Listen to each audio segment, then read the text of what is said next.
সমাগত বিটিআৰ নিৰ্বাচন অহা 7 আৰু 10 তাৰিখে বিটিআৰৰ বহু প্ৰত্যাশিত নিৰ্বাচন হ'বলৈ গৈ আছে, কিয়নো এই নিৰ্বাচন 4 এপ্ৰিলত হ'বলগীয়া আছিল। কোভিড-19ৰ বাবে এইটো পিছুৱাই গ'ল আৰু আজি এইটো পুনৰ গণতান্ত্ৰিক যি প্ৰক্ৰিয়া, গণতান্ত্ৰিক দেশৰ ৰাইজৰ যি চৰকাৰ, ৰাইজে বাছনি কৰিব পৰা যোনটো এডাল ফ্ৰাঞ্চাইজৰ যোগেদি ভোটিং যি অধিকাৰ দিয়া হৈছে, এইটো ৰাইজে সাব্যস্ত কৰিবলৈ গৈ আছে। তো এই ক্ষেত্ৰত নিখিল বড়ো ছাত্ৰ সন্থাৰ আজি ওদালগুৰি স্থিত সাংবাদিক বন্ধুসকলক মই পোনপ্ৰথমে সংবাদ মেলৰ যোগেদি ধন্যবাদ যাচিছোঁ আৰু সমূহ বিটিআৰৰ 32 লাখ জনসংখ্যা জনসাধাৰণ আৰু 23টাকৈ অধিক জাতি জনগোষ্ঠীৰ যিহেতু এই বিটিআৰ নিৰ্বাচনৰ যোগেদি এটা ভাল চৰকাৰ, সুস্থ চৰকাৰ, সবল চৰকাৰ, পৰিৱৰ্তনৰ চৰকাৰ আৰু সুশাসনৰ চৰকাৰ ৰাইজে সকলোৱে বিচৰাটো মনে প্ৰাণে বিচাৰিছে আৰু ইয়াৰ কাৰণে আগন্তুক দিনত ভাল এটা চৰকাৰ আমি পাব পাৰোঁ। তাৰ কাৰণে বিটিআৰবাসী ৰাইজক আমি নিখিল বড়ো ছাত্ৰ সন্থাই পোনপ্ৰথমে আমি আজিৰ সংবাদ মেলৰ যোগেদি অভিনন্দন বা ধন্যবাদ আমি জনাইছোঁ।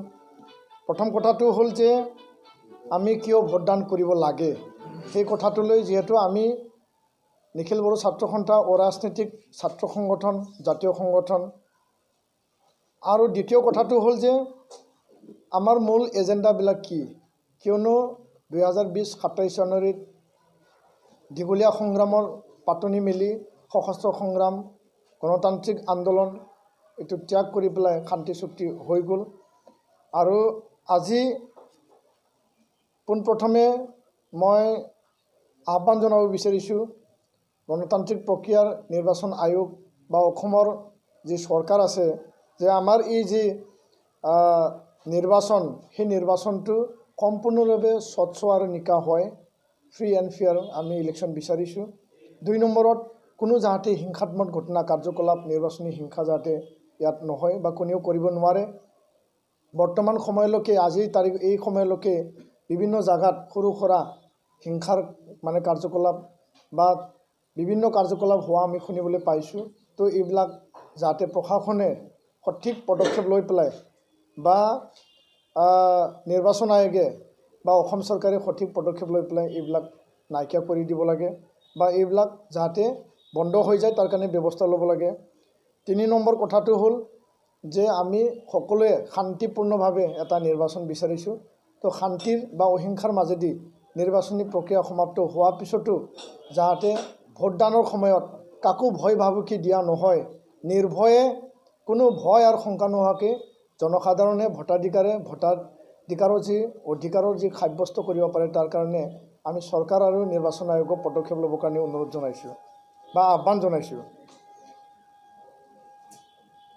বিটিআৰ শান্তি চুক্তিৰ পিছত এইটো প্ৰথমটো এইটো নিৰ্বাচন হ'বলৈ গৈ আছে আৰু এই নিৰ্বাচনত যিহেতু হোৱাৰ পিছত চৰকাৰ হোৱাৰ লগে লগে নতুন এটা ব্যৱস্থা, বিটিআৰ এটা এৰেঞ্জমেণ্ট, ইয়াত সম্প্ৰসাৰণ অধিক শক্তিশালী বা অধিক যি মানে তাত অধিকাৰ দিয়া হৈছে এইটো সাব্যস্ত কৰিবলৈ গৈ আছে। আৰু এই যে সময়ত আমি বিচাৰিছোঁ যে ৰাইজে এটা এনেকুৱা চৰকাৰ পাওক যোনটো ৰাইজৰ চৰকাৰ হয়, ৰাইজৰ কাৰণে কৰে, দৰিদ্ৰ দুখীয়া ৰাইজৰ যিখিনি সমস্যা, জলাঞ্জলি যিবিলাক সমস্যা, এইবিলাক সমস্যা যাতে সমাধান কৰিব পাৰে। তো ইয়াৰ কাৰণে আমি এটা ভাল চৰকাৰ, সুশাসন আৰু ৰাইজৰ চৰকাৰ আমি বিচাৰিছোঁ। সকলোৱে কৈছে যে আমাক পৰিৱৰ্তন লাগে, পৰিৱৰ্তন কিয় লাগে সেই কথাটো ৰাইজে কৈছে, কিয়নো দীঘলীয়া শাসন 17 বছৰৰ BPFৰ হাগ্ৰামা মহিলাৰ নেতৃত্বত এটা চৰকাৰ চলি আছিল আৰু এই দীঘলীয়া শাসনত দুৰ্নীতি, ভ্ৰষ্টাচাৰ, অনিয়ম, স্বজন তোষণ আৰু ইয়াত এটা মানে যি এটা প্ৰশাসন চলি আছিল, সকলো প্ৰশাসন মানে অস্থিৰ এটা পৰিৱেশলৈ ঠেলি দিয়া হৈছিল। তো ইয়াৰ কাৰণে ৰাইজে বিচাৰিছে যে মনে প্ৰাণে আমাক পৰিৱৰ্তন লাগে আৰু এই পৰিৱৰ্তন ৰাইজে এতিয়া এটা মুখে কৈছে যে আমি পৰিৱৰ্তন আনিমেই আৰু আমি চৰকাৰ ৰাইজৰ চৰকাৰ আমি বনামি এই কথাটো কৈছে। তো নিখিল বড়ো ছাত্ৰ সন্থা এই ৰাইজৰ যি বিপুল সঁহাৰি, ৰাইজৰ যি ইচ্ছা, ৰাইজৰ যি আস্থা বিশ্বাস, এইটো আগত লৈ পেলাই বিটিআৰ শান্তি চুক্তিৰ যোগেদি যিখিনি দফা, সেই দফাত স্পষ্টভাৱে লিখা আছে। আজি এই একৰ্ডৰ MOS হাতে হাতে আছে, অসমীয়া মানে ভাষাত, বড়ো ভাষাত, ইংৰাজী ভাষাত। তো ইয়াতে এটা কথা স্পষ্ট আছে যে চৰকাৰে, অসম চৰকাৰে, ইংৰাজীত লিখা আছে, মই অসমীয়াত কৈ দিছোঁ, অসম চৰকাৰে এটা এনেকুৱা পদক্ষেপ ল'ব যি পদক্ষেপৰ দ্বাৰা চৰকাৰী যিবিলাক ভূমি এতিয়া খালী হৈ আছে, এই খাছলেণ্ড, গ্ৰেজিং লেণ্ড বা নদ নদীৰ মানে অঞ্চলত থকা মাটিবিলাক, বাৰীবিলাক সুৰক্ষিত কৰিব, প্ৰটেকশ্যন দিব। ইয়াৰ অৰ্থটো এনেকুৱা নহয় যে কাকবা খেদি দিয়া হ'ব, কাকবা ইয়াত অন্যায় কৰা হ'ব। এইবিলাক সুৰক্ষা দিবৰ কাৰণেহে এই মানে দফাটো লিখা হৈছে, যাতে আমি ভৱিষ্যতত চৰকাৰী খালী মাটিত আমি স্কুল বনাব পাৰোঁ, কলেজ বনাব পাৰোঁ, হস্পিটেল আমি বনাব পাৰোঁ, বা ইয়াত আমি মানে শ্মশানে হওক, নাম মানে ইয়াত মানে কবৰস্থানে হওক, বা আপোনাৰ বেলেগ বেলেগ যিবিলাক অনুষ্ঠান আমাৰ এই অঞ্চলত ভৱিষ্যতৰ হ'ব লগা আছে, এইটো আমি সুৰক্ষিত যদি ৰাখে তেতিয়াহ'লে আমি অনুষ্ঠানটো বনাব পৰা যাব। কিয়নো আমাক চৰকাৰী মাটি সুৰক্ষিত হ'ব লাগিব, আমাৰ নিজা মাটিও সুৰক্ষিত হ'ব লাগিব। ইয়াৰ মিনিংটো এইটো নহয় যে কোনোবা দখল কৰি আছে, কোনোবা ইয়াত মানে বহি আছে, ভূমিহীন মানুহবিলাকে আজি মানে অ'ত ত'ত ঘূৰিব লগা হৈছে, তেওঁলোকে কোনোবা নহয় কোনোবা বহি আছে, সেইবিলাক ভূমিবিলাক মানে উচ্ছেদ কৰাৰ কাৰণে তাত লিখা নাই। ইয়াত উচ্ছেদৰ কথা আহাই নাই, ইয়াত কাকবা অন্যায় কৰা, কাৰোবাক আক্ৰমণ কৰা কথা আহাই নাই, আৰু কাকবা খেদি দিয়াৰ কথা ইয়াত লিখা নাই। কিয়নো এই চুক্তিখনক প্ৰধানমন্ত্ৰী মোদী ডাঙৰীয়া, গৃহমন্ত্ৰী অমিত শ্বাহ ডাঙৰীয়া, অসমৰ মুখ্যমন্ত্ৰী আৰু বিত্তমন্ত্ৰী, নিখিল বড়ো ছাত্ৰ সন্থাৰ সেই সময়ৰ সভাপতি প্ৰমোদ বড়ো ডাঙৰীয়া, গোবিন্দ বসুমতাৰী ডাঙৰীয়া আৰু আন আন যিবিলাক স্বাক্ষৰকাৰী সংগঠন আছিল, সকলোৱে চাইছে, একমত হৈছে। যিবিলাক IS বিষয়া গৃহ বিভাগত আছে, অসমৰ মানে চৰকাৰত আছে, তেওঁলোকে চাইছে। তো তেওঁলোকে কাৰো প্ৰতি অন্যায় কৰা এটা দৃষ্টিভংগী লৈ পেলাই এই চুক্তিটো কৰা নাই। সেই চুক্তিটো সকলোৱে অধিকাৰ দিবৰ কাৰণে কৰা হৈছে। তো ইয়াৰ কাৰণে এই কথাটো মই ক'লোঁ। NT-BTR আৰু দুখীয়া দৰিদ্ৰৰ যি বিৰোধী দল, সেই বিৰোধী দলক আমি মানে ধিক্কাৰ দিছোঁ, আৰু তেওঁলোকে এনেকুৱা অপপ্ৰচাৰ, ভুৱা প্ৰচাৰৰ দ্বাৰা ভোট লোৱাৰ যি পৰিকল্পনা তেওঁলোকে যুগুত কৰিছে, তেওঁলোকে বাস্তৱত আজি জিৰ' হ'বলৈ গৈ আছে। তো আমাৰ টপ এজেণ্ডা থাকিব যে BTR চুক্তি ৰূপায়ণৰ যোগেদি BTR-বাসী ৰাইজৰ স্বাৰ্থত আমি কাম কৰি যাম। আৰু ইয়াৰ কাৰণে নিখিল বড়ো ছাত্ৰ সন্থাই এনেকুৱা এটা চৰকাৰ, এনেকুৱা এটা শাসন, সুশাসন আমি বিচাৰিছোঁ যে ভাইব্ৰেণ্ট এটা BTR আমি অঞ্চল যাতে আমি বনাব পাৰোঁ, আৰু ইয়াত সুস্থিৰ এটা চৰকাৰৰ যোগেদি ফাষ্টেষ্ট এটা ডেভেলপমেণ্ট হয়, যাৰ দ্বাৰা আমি ইণ্ডিয়াৰ ভিতৰতে আমাৰ এই BTR অঞ্চলখন আমি এটা উন্নত অঞ্চল হিচাপে আমি প্ৰতিষ্ঠা কৰিব পাৰোঁ। 3টা ই আমি এটা এজেণ্ডা লৈছোঁ। সেই 3টা ই হ'ল, আমাক ভাল শিক্ষা লাগিব, ভাল শিক্ষা অনুষ্ঠান লাগিব।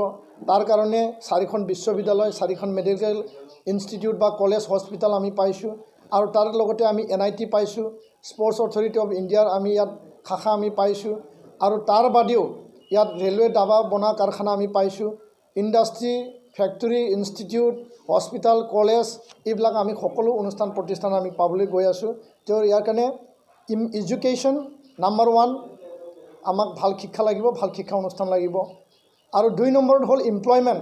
আমি শিক্ষা পালে নহ'ব, বা এডুকেশ্যন আমাৰ আছে, কিন্তু আমি এইটো ক'ত ব্যৱহাৰ কৰিম, বা এই শিক্ষাৰ দ্বাৰা আমাৰ সমাজখন কেনেকৈ লাভ হ'ব, দেশ আৰু ৰাজ্য বা আমাৰ অঞ্চল কেনেকৈ লাভ হ'ব, ইয়াৰ কাৰণে সংস্থাপন ইয়াত পাব লাগিব, আৰু দেশৰ কাৰণে, ৰাজ্যৰ কাৰণে, এই অঞ্চলৰ কাৰণে, মানৱ জাতিৰ কাৰণে কাম কৰিব লাগিব। ইয়াৰ কাৰণে আমি এমপ্লয়মেণ্টটো ৰাখিছোঁ, যাতে সকলো যিখিনি আনএমপ্লয়ড এডুকেটেড ইউথ আছে, তেওঁলোকে কমচে কম কিবা নহয় কিবা এটা তেওঁলোকে গভৰ্ণমেণ্ট জব অৰ আইডাৰ তেওঁলোকে কিবা নহয় কিবা এটা সংস্থাপন তেওঁলোকে পাব পাৰে, আৰু মৰ্যাদা সহকাৰে যাতে তেওঁলোকে জীয়াই থাকিব পাৰে। 3 নম্বৰ ইটো হ'ল যে আমাক এম্পাৱাৰমেণ্ট লাগে। আমাক যি আমি এম্পাৱাৰমেণ্ট দিব বিচাৰিছোঁ, সেই এম্পাৱাৰমেণ্ট কথা আমি এনেকুৱা টাৰ্গেট কৰিছোঁ, যেনেকুৱা আমি শিক্ষাৰ ক্ষেত্ৰত আমি ভাল শিক্ষা অনুষ্ঠান, ভাল শিক্ষা, কোৱালিটি এডুকেশ্যন আমি বিচাৰিছোঁ। এমপ্লয়মেণ্টৰ ক্ষেত্ৰত আগন্তুক দিনত আমি বছৰত 10,000কে 50,000 আমি মানে চৰকাৰী চাকৰি, চকীদাৰ, পিয়ন, ডাক্তৰ, ইঞ্জিনিয়াৰ, প্ৰফেচাৰ, যি সৰু ডাঙৰ চৰকাৰী চাকৰি আছে, ইয়াতে যিখিনি ওলাব, সেই ইনফ্ৰাষ্ট্ৰাকচাৰ বিল আপ হোৱাৰ পিছত 50,000 আমি টাৰ্গেট ৰাখিছোঁ। 5 লাখ নিবনুৱা যুৱক যুৱতী যিবিলাকে ড্ৰপ আউট কৰিলে বা যিবিলাকে মানে স্বনিয়োজন আঁচনি সেল্ফ এমপ্লয়মেণ্ট জেনেৰেশ্যন তেওঁলোকে এংগেজ হ'ব বিচাৰিছে, তেওঁলোকৰ ভকেশ্যনেল স্কিল আৰু অন্যান্য MSMEৰ যোগেদি বা বিভিন্ন প্ৰক্ৰিয়াৰ যোগেদি আমি তেওঁলোকক আত্মসংস্থাপন দিব বিচাৰিছোঁ। এই টাৰ্গেট আছে।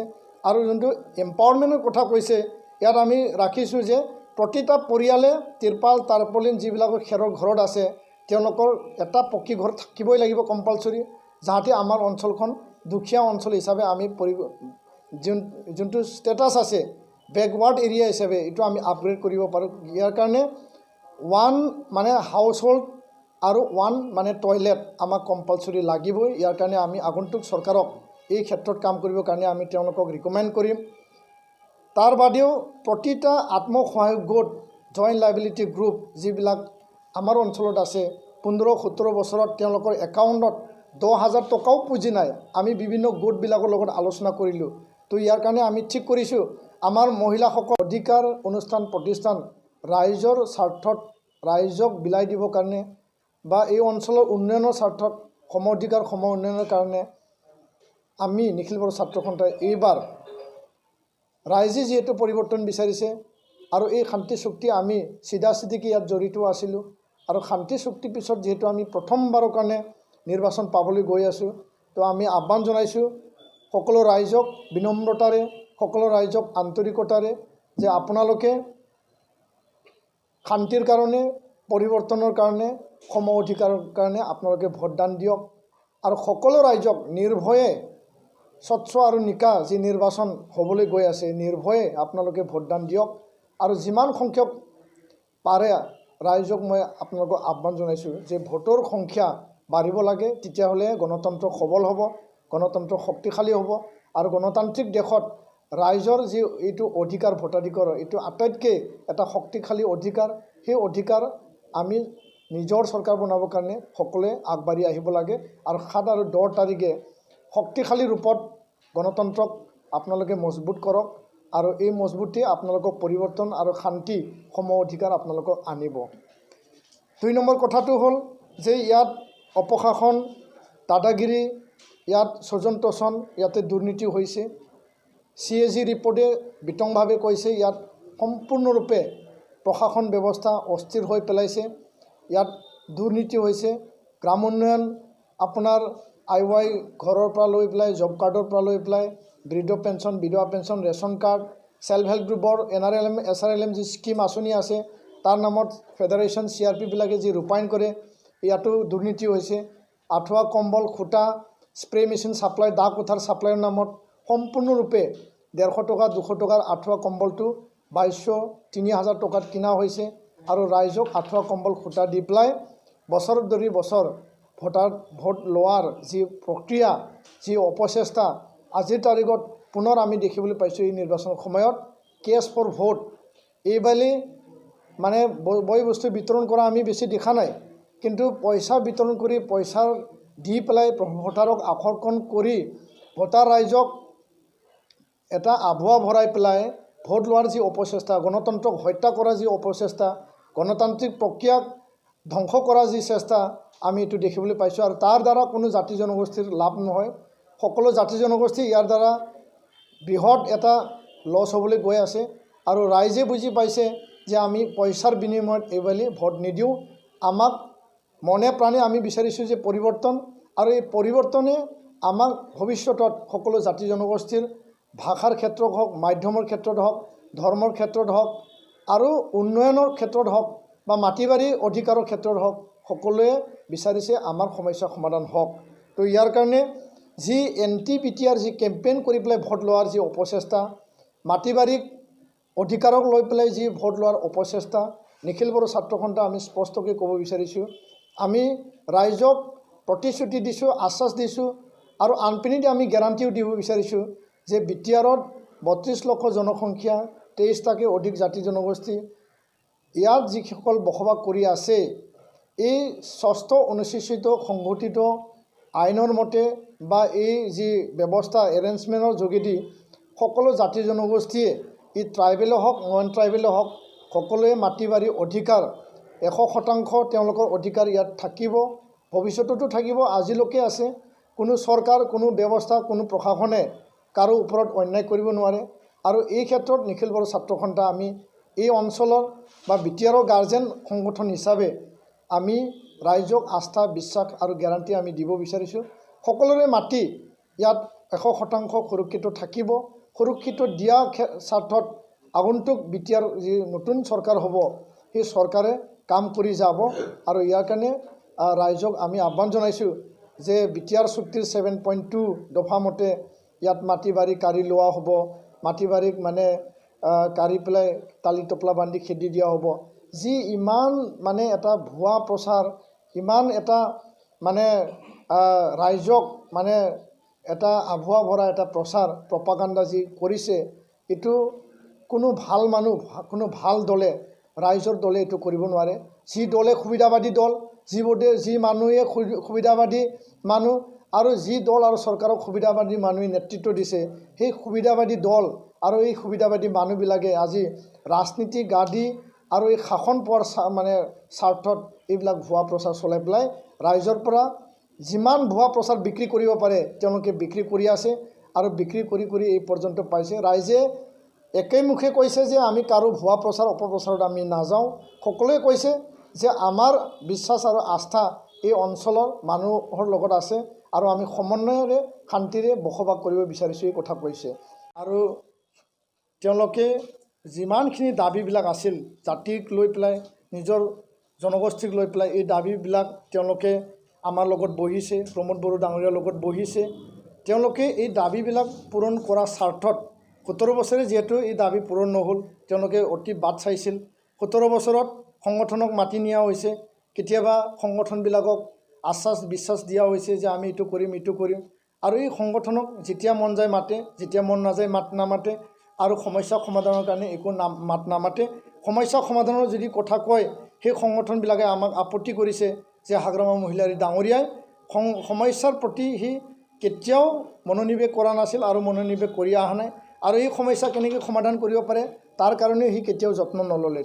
তাৰ কাৰণে সেই সংগঠনবিলাকে হাগ্ৰামাক ত্যাগ কৰি পেলাই, হাগ্ৰামাক বাদ দি পেলাই, হাগ্ৰামাৰ যি BPF দল, সেই দলক মানে যিকোনো প্ৰকাৰে গাদীৰ পৰা ক্ষমতাচ্যুত কৰি নতুন আমাৰ চৰকাৰ লাগে, সেই স্বাৰ্থতে এপছুৰ লগত কাম কৰি আছে। এইটো স্বাৱলম্বী হ'ব লাগিব, শক্তিশালী হ'ব লাগিব। তেওঁলোকক আমি সবলীকৰণৰ যোনটো কথা কোৱা হৈছে, শ্লোগান দিয়া হৈছে, তো আমি ৭৫,০০০কে তেওঁলোকৰ একাউণ্টত যাতে চৰকাৰে দিব পাৰে তাৰ কাৰণে আমি দাবী জনাম। আৰু এই ক্ষেত্ৰত আমি চৰকাৰক ৰিকমেণ্ড কৰিম। এইটো চৰকাৰৰ নীতি নিয়ম প্ৰক্ৰিয়াৰ মাজেদি চলিব। কিন্তু এপছুৱে কি বিচাৰিছে এই ক্ষেত্ৰত যদি আপোনালোকে আমাক সোধে যে আমি কৈছোঁ যে 75,000 সকলো আমাৰ গোটৰ একাউণ্টত যাতে ডাইৰেক্ট বেংক ট্ৰান্সফাৰ যোগেদি যাতে সোমাই দিয়া যায়। ৩ নম্বৰ কথাটো হ'ল যে আমাৰ VCDC যোনটো 17 বছৰত যোনে বেছি টকা ইনকাম দিয়ে, যোনে বেছি মানে ইয়াত মানে কমিশ্যন দিয়ে, যোনে বেছি মানে হয় হুজুৰ কৈ পেলাই মানে হাগ্ৰামাক মানি আহিছে, তেওঁলোকে ইয়াত কি হৈছে VCDC চেয়াৰমেন হৈছে। যোনে নামানে বা যোনে মানি পেলাইও তেওঁলোকক ভালকৈ বুজাব পৰা নাই বা তেওঁলোকক সহায় কৰিব পৰা নাই, তেওঁলোকৰ মতে চলা নাই, সেইবিলাকক ভাঙি দিছে। যেতিয়া মন যায় তেতিয়া ভাঙিছে। VCDC কোনো সাংবিধানিক মৰ্যাদা নাই, কোনো সাংবিধানিক তেওঁলোকৰ মানে লিগেল তেওঁলোকৰ অথৰিটি নাছিল। যেনেকুৱা Panchayati Raj system, local self government, ৰাইজৰ চৰকাৰ, ৰাইজৰ পদূলিত কোৱা হৈছে যে আমি দিল্লীত দিছপুৰত চৰকাৰ আমি বিচাৰি নাযাওঁ। আমাৰ চৰকাৰ আমাৰ পদূলিত থাকিব লাগিব, আমাৰ গাঁওখনত থাকিব লাগিব। তো ইয়াৰ কাৰণে আমি ঠিক কৰিছোঁ 7 আৰু 10 তাৰিখে এই নিৰ্বাচন হৈ যোৱাৰ পিছত, 12 তাৰিখে ৰিজাল্ট ওলোৱাৰ পিছত ইয়াত ভাল চৰকাৰ, সুশাসনৰ চৰকাৰ অহাৰ লগে লগে 6 মাহৰ ভিতৰত ভিলেজ কাউন্সিল যোনটো VCDCটো নাইকিয়া হৈ যাব, ভিলেজ কাউন্সিলৰ নিৰ্বাচন হ'ব লাগিব। সেই কাউন্সিলখন অসমৰ মুখ্যমন্ত্ৰী, ভাৰতৰ প্ৰধানমন্ত্ৰী, ভাৰতৰ ৰাষ্ট্ৰপতিৰ লগত মানে তেওঁলোকক এটা মৰ্যাদা সহকাৰে গণতান্ত্ৰিক দেশত যোনটো নিৰ্বাচিত এটা মানে প্ৰশাসন বা চৰকাৰ থাকিব পাৰে। আৰু এই চৰকাৰ বা এই প্ৰশাসনক যাতে প্ৰধানমন্ত্ৰী, ৰাষ্ট্ৰপতি, মুখ্যমন্ত্ৰী ডাঙৰীয়াই সন্মান জনাব পাৰে বা তেওঁলোকে ডাইৰেক্টে চৰকাৰক মানে উন্নয়নৰ কাৰণে যাতে আহ্বান জনাব পাৰে, তো তেনেকুৱা এটা শক্তিশালী ক্ষমতা দিব আমি বিচাৰিছোঁ। গ্ৰাম সভাৰ যোগেদি সকলো স্তৰৰ উন্নয়নমূলক কাম কাজবিলাক, গ্ৰাম উন্নয়ন কাম কাজবিলাক আৰু ৰাইজৰ এই অঞ্চলত যিখিনি কাম কৰিব লাগে, যিখিনি আঁচনি তৈয়াৰ কৰিব লাগে, গ্ৰাম সভাৰ যোগেদি নিৰ্বাচিত ভিলেজ কাউন্সিলে এইটো অধিক শক্তিশালী, অধিক উন্নয়নৰ কাৰণে তেওঁলোকে ৰাস্তা পাব বুলি আমি বিশ্বাসী আৰু ইয়াৰ কাৰণে আমি কাম কৰি আছোঁ। তো ইয়াৰ কাৰণে আজি আমি আহ্বান জনাব বিচাৰিছোঁ, যিবিলাক নতুন ভোটাৰ, যিবিলাক নিউ ভোটাৰ, তেওঁলোকে সঠিক সিদ্ধান্ত লওক 17 বছৰত আমাৰ কি হ'ল আৰু আগলৈকে আমি আমাৰ ভৱিষ্যত আমি কেনেকৈ গঢ় দিম। আৰু যিবিলাক ইয়াং ভোটাৰ সকলোকে আমি আহ্বান জনাইছোঁ, আৰু যিবিলাক জ্যেষ্ঠসকল আপোনালোকে আমাতকৈ বহু অভিজ্ঞ, তো আমি আহ্বান জনাব বিচাৰিছোঁ যে আগন্তুক দিনত আমাৰ এই যি ইলেকশ্যন হ'বলৈ গৈ আছে, সঠিক সিদ্ধান্তৰ দ্বাৰা এটা ভাল চৰকাৰ আমি পাব পাৰোঁ। আৰু এইবেলি এই যে পৰিৱৰ্তনৰ যি চৰকাৰ, শান্তিৰ যি চৰকাৰ আৰু ভাল সুশাসনৰ যি চৰকাৰ, প্ৰমোদ বড়োৱে নেতৃত্ব দিয়া UPPL ৰাজনৈতিক দলত নিখিল বড়ো ছাত্ৰ সন্থাই পোনপটীয়াকৈ মুকলিমূৰীয়াকৈ আমি সমৰ্থন জনাইছোঁ, আমি ছাপৰ্ট জনাইছোঁ।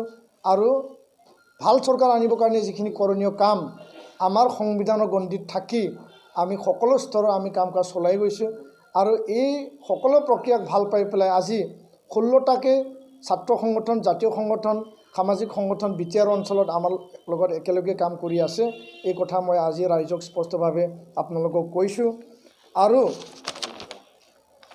শেষত মই ক'ব বিচাৰিছোঁ যে পৰিৱৰ্তন 100% নিশ্চিত।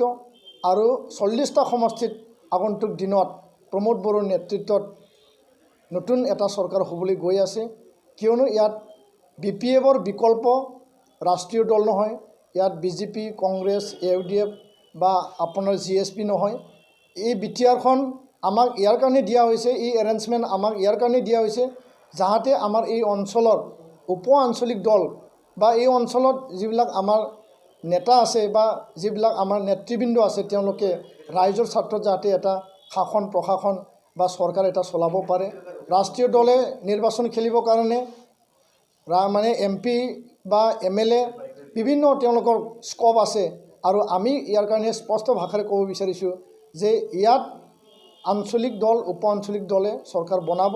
প্ৰমোদ বড়ো, গোবিন্দ বসুমতাৰী, UG ব্ৰহ্ম, ৰুণগৰা নাৰ্জাৰীৰ নেতৃত্বত যি UPPL দল আছে, এইবুলি ৰাইজক কৈছে যে আমি 100% ৰাইজৰ স্বাৰ্থত আমি কাম কৰিম, আমি পৰিৱৰ্তন আনিমেই। আৰু এই পৰিৱৰ্তন সম্ভৱ, আৰু এই পৰিৱৰ্তনে ৰাইজক অধিক ক্ষমতা, অধিকাৰ আৰু সকলো দিশত ৰাইজৰ উন্নয়নৰ কাৰণে, সকলো জাতি জনগোষ্ঠীৰ ভাষা মৰ্যাদা সহকাৰে জীয়াই থকাৰ কাৰণে, সকলো জাতি জনগোষ্ঠীৰ যাতে নৱপ্ৰজন্মই চাকৰি বাকৰি সংস্থাপন পায় ইয়াৰ কাৰণে, আৰু দৰিদ্ৰ দুখীয়া ৰাইজৰ উন্নয়নৰ কাৰণে এই চৰকাৰ ৰাইজে আনিবলৈ এইটো মানে এটা এক মন, এক সিদ্ধান্ত আৰু এক উদ্দেশ্যৰে এতিয়া আগবাঢ়িছে।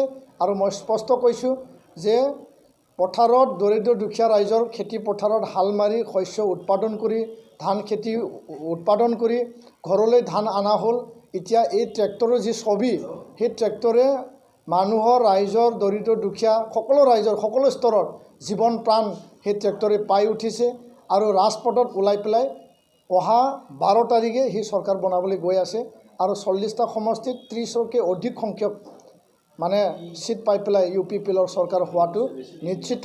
আৰু এইটো সকলো ছাৰ্ভে আমাক ৰিপৰ্ট দিছে যে এইবাৰ UPPL যি চুনামি, UPPLৰ যি পৰিৱৰ্তন আৰু এই পৰিৱৰ্তনৰ যি ঢৌ, সেই ঢৌৱে মানে কোনো কাৰণত ৰখাব নোৱাৰে। আৰু ইয়াতে BPF নিশ্চিন্ত হৈ যাব। আৰু তেওঁলোকৰ যি অপশাসন আছিল এইটো মানে অৱসান ঘটাই এতিয়া নতুন চৰকাৰ, ভাল চৰকাৰ, ৰাইজৰ চৰকাৰ আৰু সুশাসনৰ চৰকাৰ, পৰিৱৰ্তনৰ চৰকাৰ, শান্তিৰ চৰকাৰ হ'বলৈ গৈ আছে। ধন্যবাদ।